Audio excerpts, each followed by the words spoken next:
It's another beautiful day here on the Neoprene as we start match 4, game 1 of the Gideon trials. You have a little bit of momentum going for you. I sure do. It's nice to get a patch finally, as we see here on the lower right side of my battlefield. And let's see what I wake up with in my red-green Timmy Goblin Smashy deck. Yeah, this I looks like it. pretty Timmy, very stompy in the red-green, but you're keeping it. I'm keeping it. I'm here in foil cube. Of course, you never want to go down to 6 if you don't have to. And I'll take land and playable cards all day. Right, and you're going to go down to 6 here. Yeah, it looks like I'm playing a USA artifact deck. It looks very technical, maybe a little too technical. Maybe sometimes I should just play stompy creatures and get there. This deck is trying to do all kinds of things all at once. Yeah, that Fiend Hunter scares me. I don't like seeing that. Yeah, so I see a lot of human synergy here with the Champion of the Parish and the Fiend Hunter. But then I also have like a little bit of blue in there for the Torrential Gearhulk, like flashing in instants and sorceries. So I'm starting with just an island and passing. I just love that as a way to start a game of Magic. You feel like that you're somehow ahead, huh? Yeah, it just feels very correct. And then I'm playing a red source and passing. So this is a little bit awkward because I did have that Champion of the Parish, which is a 1-drop, wants to be aggressive, but I had no white source, and then didn't draw. What I drew was red. So there it is. So there's the Champion of the Parish. I got the natural USA lands, which is nice. But turn 3 Champion of the Parish is not really what I want to be doing with that card. That's a card that I would like to be casting on turn 1. Indeed. It's like it's almost like Foil's version of not quite as powerful, but like Grindstone. It's the card you want to see turn 1. Yeah, it's not a grindstone, but yeah, it is very strong indeed. No doubt there. I'm holding on to that bolt, which feels pretty nice. Yeah, I like seeing lightning bolt in both cubes. Absolutely. definitely. That was me think twicing, hoping to find a land, which I found. So I've been drawing what I need, which is always good.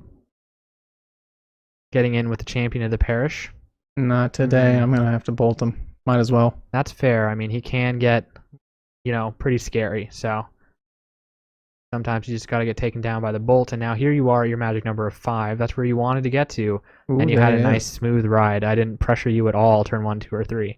Just casually casting a siege gang and 4 bodies just like that. Yep.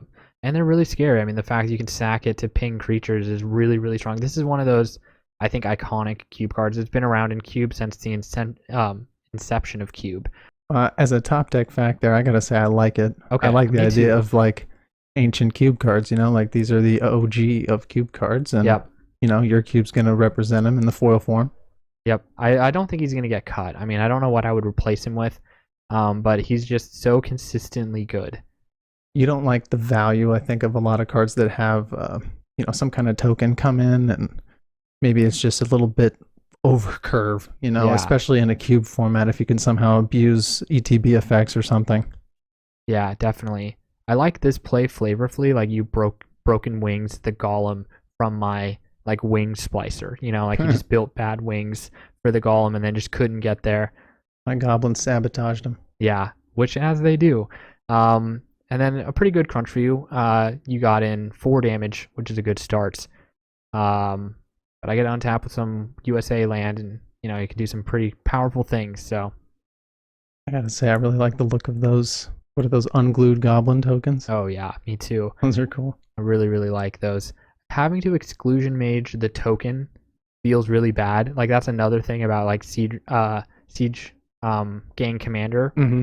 Like you just, and blue in my cube bounces creatures a lot. That's like their primary removal, and I really like that, so I run a lot of it. But siege gang commander being like, okay, cool, yeah, return me to my hand. I want to be cast again. It's pretty scary.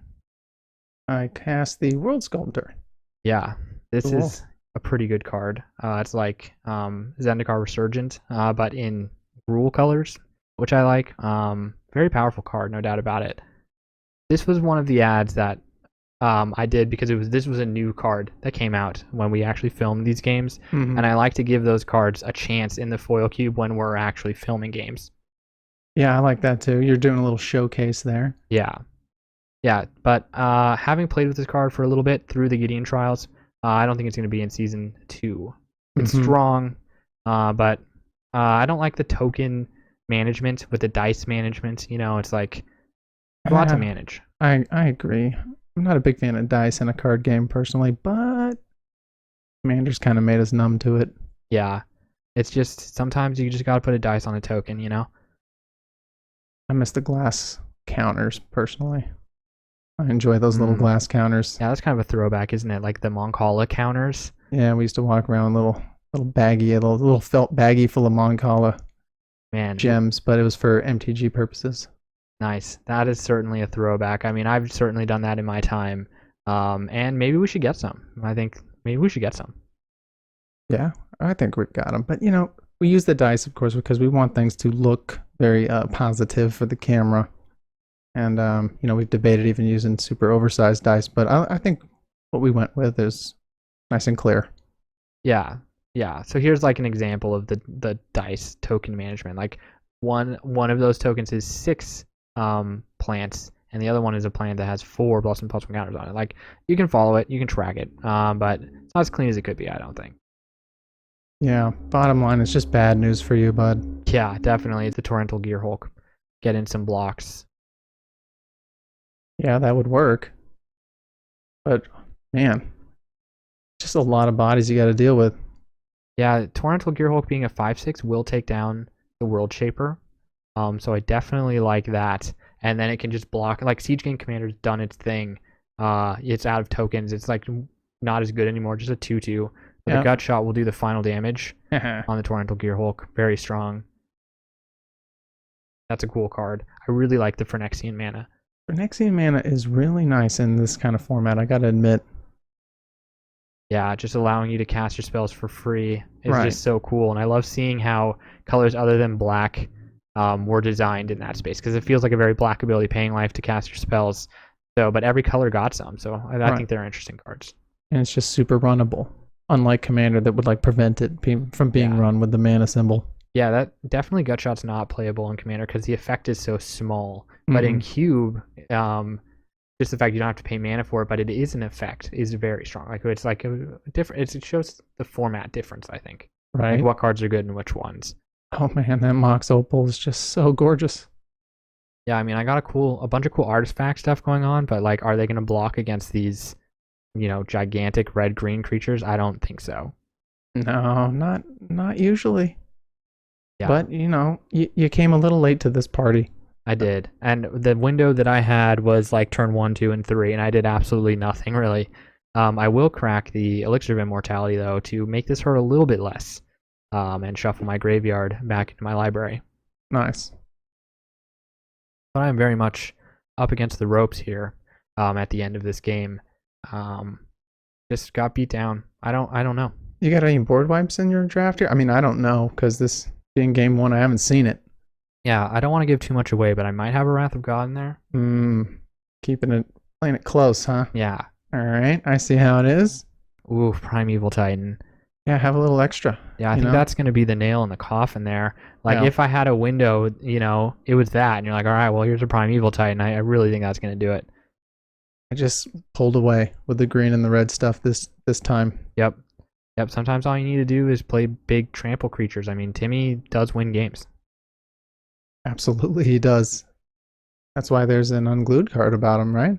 Yep. Timmy. Love that guy, man. Maybe we'll see him. Maybe we'll see him later in the trials. Do some work.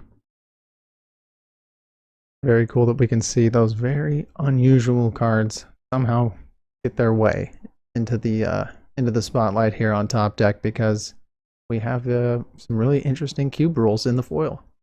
And there is the Wrath of God. Oh, wow.